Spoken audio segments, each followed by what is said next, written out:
best I can. Last night when I found out that I got voted to make this speech, I will admit that I was a little freaked out. But all of my friends came through and helped me think of all the things that I wanted to tell you guys about what we did this week. But be forewarned, it would take like a week to tell about this whole thing, so I'm trying to do just the highlights.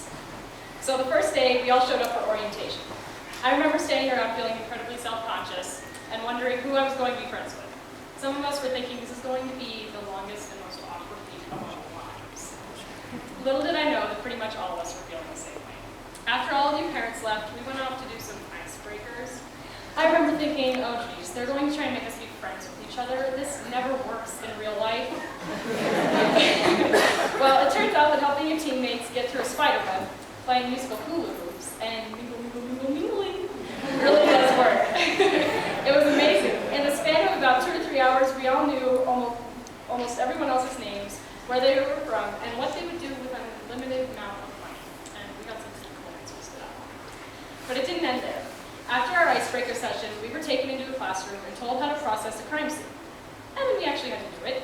Believe me, trying to get 16 people to work well together the first day they've ever met is almost impossible. But I've got to say, I think we did a pretty good job considering. We got to know each other's strengths and weaknesses, and we had to rely on each other. That first day was the foundation for the friendships that we made with each other. As much as I would love to give you the day-to-day story of our week, I just can't fit it into 5 or 10 minutes. So the 33 of us students came up with the highlights of the last few days. On Monday, a really cool guy named Dave Fleming talked to us about leadership. He taught us the 4 principles of being an effective leader. You have to pay attention, be curious, risk forward, and stay connected. He told us that life passes in an instant, so don't work towards your goals tomorrow. Start working today. The time to live is now. We need to figure out where we want to be and then get there. And we have to realize that our decisions affect people. You can make a small decision and you have no idea how many people it's going to touch in just one day. Monday night, we got to play a softball game with the Special Olympics and 5 teams. All of us were able to take something away from it. We got to play with these amazing individuals that were better players than many of us. We got to experience firsthand their sweetness and innocence, and it was a very touching sight. On Tuesday, one of our advisors, Jeff, spoke to us about generational communication. What is generational communication, you might ask? Well, even though we may not realize it, the different generations have different ways of communicating with each other. This is because each generation has different issues, values, and ideas that influence their lives. I believe that we all learn to look at communicating with others in a totally different way than we did before. Another thing Jeff talked about was how living with a police officer parent has a very large impact on our lives. Many of us didn't realize that we had experienced the same frustrations with our parents that everybody else had.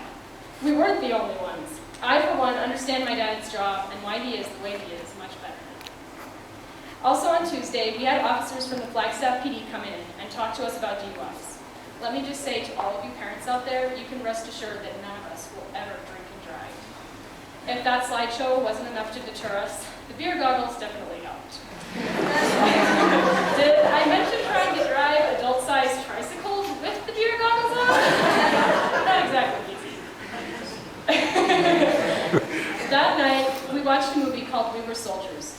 For many of us, it was a very emotional experience. A lot of us have family members that are in service or know someone who is. After the movie, we wrote letters to the troops and sealed up our packages. On Wednesday, we got to go to the Grand Canyon. For many of us, it was our first time, and it was more beautiful than it's been described. We got to hike 1/10 of the way down to the canyon with our guide, Ranger Ron. Ranger Ron was one of those people that you really just have to see to believe, and I'm going to leave it at that. But he was a great guy, and we were glad to have someone so passionate to lead us. After we went to the Grand Canyon, we got to visit the search and rescue headquarters. We were able to go through the many aspects of the jobs they do, and I can say for a fact that we all learned that search and rescue is way cooler than we thought before. After we finally got back to the dorms, we girls met up in Kathleen's room to have a girls' night.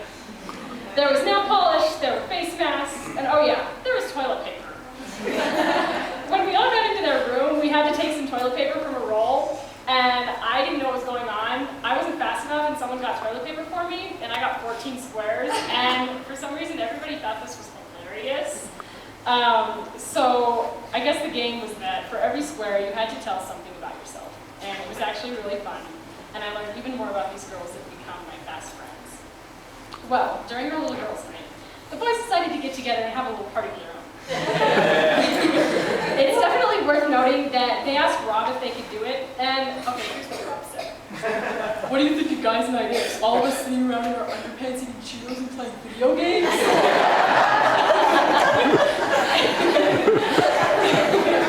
The boys were not to be discouraged. They decided to play some good old-fashioned Texas Hold'em, using sunflower seeds as money, I guess. And some people lost some money, just saying.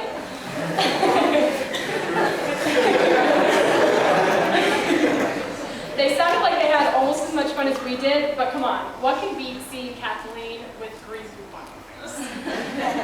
Yesterday, we got to meet a man named Jack Valentine. This guy was probably one of the coolest people ever. He was an undercover cop that hired himself out to be a hitman. What I thought was amazing was that he was able to have about 7 different personas that he switched between and still keep his family together. He wrote a book, which we all have a copy of, called Murder for Hire. I definitely suggest reading it when your kids finish with it, because this guy has some fascinating stories. Now that I've told you about what we did the last few days, let me share with you what we learned. We learned that you could get 33 different kids from all different backgrounds together. We had kids from small towns, kids from big cities, kids from the inner cities. We had people from all different ethnic backgrounds. We had kids, we had high schoolers, graduates, junior college attenders, and homeschoolers. We had instrument players, athletes, and brainiacs. But the amazing thing was, we all came together and learned to really depend on each other. When I look at all the people that I've met this last week, I realize how close I've become to all of them. I've only known everyone for 5 days, but it feels like 5 years. We all know so much about each other, and these feel like some of the best friends I've ever had. Someone said something that I thought was really accurate. He said that people could look different and act different, but we're all alike on the inside. We came together and saw past our differences to become a team. One of the coolest things was that even though there were so many of us, there weren't any cliques. All of us were friends with everyone else. And we're all going to try and stay in touch, whether it's Facebook or our phones or even snail mail. We never want to forget the relationships we developed with each other. Another thing that we learned is that you can get 33 different leadership styles together and make them work. Everyone has a different way of communicating with people, and I know we all learned how to get even better at it. One thing we really appreciated was the counselors. These men and women gave up so much of their time to be here for us and give us such a great week. Not to mention the fact that they were really cool about it. They trusted us to get to the classroom on time and eat on our own. They treated us like adults, and we all appreciate that so much. We learned to live every day like it's Friday. What does that mean, you might ask? Well, you know how everyone goes around all week just waiting for Friday to come around? You miss 4 days of the week that way. You have to live every day like it's Friday so you don't miss out on anything. Another thing we learned is to wake up every day and say to ourselves, I'm going to make a difference today. Everything we do affects someone, and if we make positive decisions, we can make a positive difference in others' lives every day. Above all, we learned that the time is now. We need to live as much as we can in every moment, because as we all know, our life will go by just like that. In closing, I just want to say that I am so thankful that I got to come to ALEAD. It was an experience that will change my life, as I'm sure it will change all of yours. Thank you for letting me speak to you today, and remember to talk to your kids about their individual experiences. We all had a great time, and my only regret is that it didn't last longer. Fresh hot bagels! Fresh